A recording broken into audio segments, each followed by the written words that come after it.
This is Valley News Live at noon. We start today with breaking news. A community is mourning in Michigan after a fourth student has now died from a school shooting. The 15-year-old suspected shooter also wounded 8 people. This was at least the 28th school shooting in the U.S. this year. Nancy Chen reports from Oxford, Michigan, outside the school. School shooting at Oxford High School. The first 911 call was made at 12:51 p.m. local time. Over 100 more calls followed. Requesting medical assistance.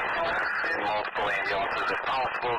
Police officers were dispatched by 12:52 p.m. and in the next 2 to 3 minutes, they had the suspect in custody, a 15-year-old sophomore armed with a semi-automatic gun, firing at least 12 rounds. It was loaded at the time and still contained 7 rounds of ammunition. But before police cleared sheltering students and staff, video from the school showed students inside classrooms during those terrifying minutes. In one video, students can be seen talking to someone on the other side of a locked door who appears to want to enter. Sheriff's office. It's safe to come out. Yeah, he said it's safe to come out. Now, we're not willing to take that risk right now. I can't hear you. We're not taking that risk right now. Okay, well, come to the door and look at my bag, bro. No. Yeah, bro. He said bro. He said bro. Red flag. Suspicious of the person on the other side, the students run out of the classroom. Go. To safety. Slow down, you're fine. Cassidy O'Neill is a junior at Oxford High School. She barricaded inside a locked room with her boyfriend and schoolmates. This is something you see in like movies. Like this doesn't happen at Oxford. This doesn't happen at my school. The sheriff's office says the suspect's father purchased the gun that was used just 4 days ago. Of the 8 surviving victims, 3 are in critical condition this morning. Local law enforcement and the FBI are now sifting through social media as well as surveillance video for clues on what happened. Nancy Chen, CBS News, Oxford, Michigan. Police do not yet know the shooter's motive. The Oakland County Sheriff's Office says if there were earlier warning signs, they were not notified.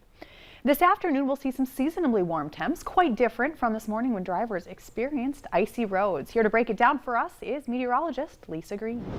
Good afternoon. Changing things up as we move into the afternoon. We are seeing improvements in those road conditions, and I've got a time lapse of our wind here. We have the flags moving from left to right. Now we're seeing it move from right to left. We're getting a wind shift, and that's bringing about warmer air, especially into our western viewing area and into the south, where we are looking live now at the Dakota Magic Casino, and that wind is picking up as well. Fargo currently at 40 degrees. It's 36 in Grand Forks, but check out Jamestown. 53 right now, and we've got more warming to go.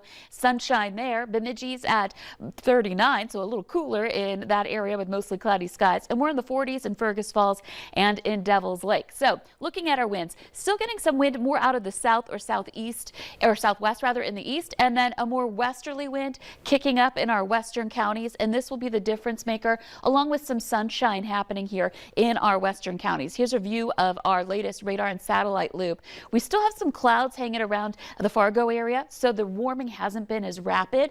And we're also dealing with some moisture up in the northeast too, a little bit of drizzle, even some freezing rain earlier this morning. Once that moves on, we'll start to get in on the warm up too. So look at our winds here today. We're going to watch them pick up, and we're going to get some gusts not only this afternoon but into this evening, into the 20s and some 30s. And it's a westerly wind, so that will be again that difference maker in heating us up to what may be some near or reaching record temperatures for some of us. Details on what we can expect for this first day of December coming up in just a couple of minutes. I look forward to that. Thanks so much, Lisa. Well, Grand Forks police say a driver lost control of his car on South Columbia Road around 11 last night and smashed it into a thrifty white pharmacy. The car broke through the wall and window and ended up partially inside the store. There's significant damage to the foundation and the interior of the building, but no one was hurt. 31-year-old Gabristos Kambaya of East Grand Forks was ticketed for care required. Police say the injuries found on a baby would shock most people, and now a 22-year-old South Dakota man is facing murder charges for the beating death of his 8-week-old child. Sioux Falls police got a 911 call on Saturday from Dylan Castamore, who said the baby wasn't breathing. The child later died at a hospital. An autopsy shows the infant suffered from extensive skull fractures and broken ribs. Police reviewed surveillance video from the apartment complex, and officers say they heard what sounded like loud thuds and crying from inside Castamore's apartment. A home is gutted and one person is hurt after a massive house fire near HORACE, south of Fargo. The North Dakota Fire Marshal is on scene today to assist in determining the cause. The fire was called in around 4 yesterday afternoon from near Highway 81 and County Road 16. One person from the home was taken to the hospital, but there's been no update yet today on the extent of their injuries. The home is a total loss. Well, the head of North Dakota's only abortion clinic says the stakes have never been higher in a debate over women's rights to an abortion. Red River Women's Clinic Director Tammy Kronemacher says she is heading to Washington, D.C. today to join a group of abortion supporters outside the Supreme Court. Justices are scheduled to hear testimony in a Mississippi case that they believe could decide the fate of Roe v. Wade. Well, the head of North Dakota's anti-abortion legislative caucus calls this the strongest opportunity to see Roe turn back to the states. What you need to know so that you don't fall victim to online scammers is still to come on Valley News Live at noon. But next, the weather to plan your day with Lisa Green.